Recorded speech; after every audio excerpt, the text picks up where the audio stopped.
ولئن كفرتم إن عذابي لشديد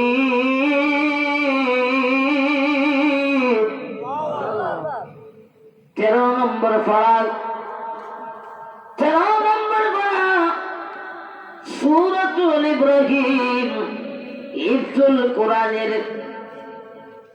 ইব্রাহিম সূরা 13 নম্বর পারা পৃষ্ঠা নম্বর 15 নম্বর পৃষ্ঠার 7 নম্বর আয়াত তেলাওয়াত করেছি আপনাদের সামনে।